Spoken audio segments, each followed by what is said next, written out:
আমি রিনা। পুরো নাম রিনা মণ্ডল। লোকে বলে কালো রিনা। রিনা জন্ম থেকেই বহু চর্চিত।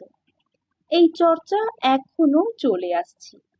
এই 60 বছর বয়সে এসেও তা থামেনি। 60 বছর আগে যেদিন জন্মেছিলাম, আমার মুখ দেখে মাকে সবাই বলেছিল, কি মেয়ে পেটে ধরেছ রাঙা বউ, এ তো পুরো ঝিঙে দানা। আমাকে জন্ম দেওয়ার কষ্ট তখনও মায়ের চোখে মুখে। সেই ক্লান্তি মাখা চোখে বলেছিল, সন্তান সে তো ঈশ্বরের দান, কালো না ফর্সা সে কি মানুষের হাতে। এই শুরু। সেসব অবশ্য শোনা কথা। পরে যখন জ্ঞান হলো তখন বুঝতে শিখলাম। তখন প্রতি পদে পদে শুনতে হতো, আমি কালো। আমি কাকের মতো। লোকের নিন্দে মন্দ শুনতে শুনতে মাধ্যমিকের ঘন্টা পেরিয়েছিলাম। বাবার অবস্থা ভালো ছিল না।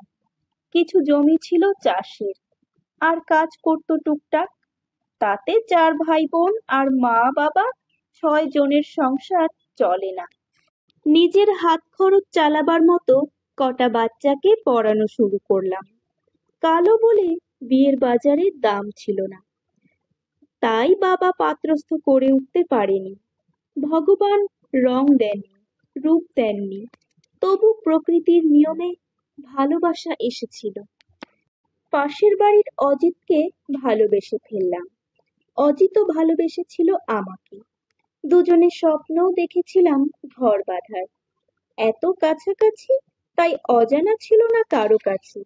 বাদ সাধল অজিতের পরিবার। আমি ছোট থেকেই তাদের দুচক্ষের বিষ। সেই মেয়ে হবে তাদের ফর্সা সুন্দর ছেলের বউ। দুজনকে আলাদা করার জন্য উঠে পড়ে লাগলো অজিতের পরিবার। ঝগড়া অশান্তি লেগেই থাকলো। আমরাও মরিয়া। দুজনে লুকিয়ে দেখা করলাম। সেদিন অনেক কথা হলো, কিন্তু কোনো মীমাংসা খুঁজে পেলাম না। অজিত কোনো কাজও করে না। আমার পড়ানোর কটা টাকা মাত্র পুঁজি। বিয়ে করে কি করে চলবে ভেবে পেলাম না। সেদিন দুজনে সংকল্প করলাম, যদি বাঁচতে হয় দুজনে বাঁচবো, আর মরতে হলে দুজনেই মরবো।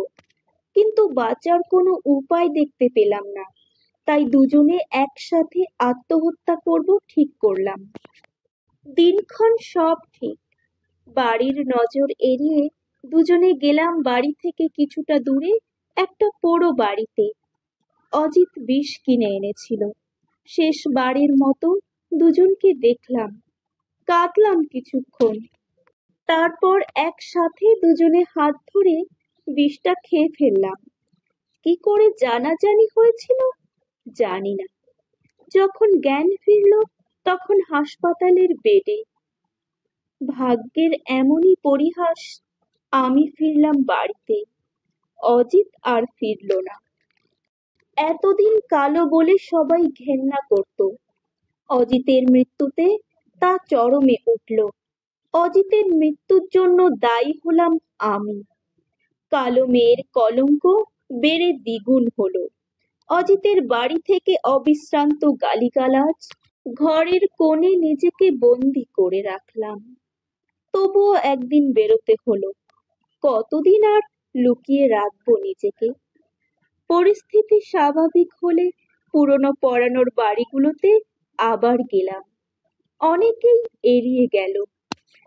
আবার পড়ানো শুরু করলাম বাচ্চাদের। দেখতে দেখতে অনেক বছর পার হয়ে গেল। নদী দিয়ে অনেক জল গড়িয়েছে। বাবা মা চলে গেল। দাদা দিদিরাও বিয়ে থা করেছে। যে যার সংসার নিয়ে ওরা ব্যস্ত।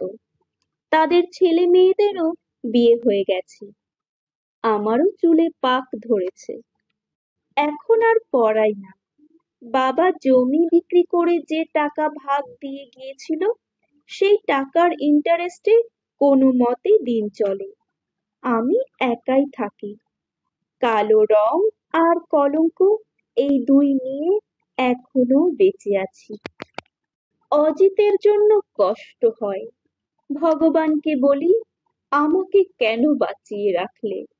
যদি মরেই যেতাম তাহলে এই পোড়া মুখ আমাকে আর দেখাতে হতো না। একটা দিন শুরু হয়, আবার দেখতে দেখতে শেষ হয়ে যায় চোখের নিমেষে। আমার একাকিত্ব গিলে খেতে থাকে একটু একটু করে। অজিতের স্মৃতি নিয়ে পেরিয়ে যায় এক একটা সেকেন্ড, মিনিট, ঘন্টার কাঁটা।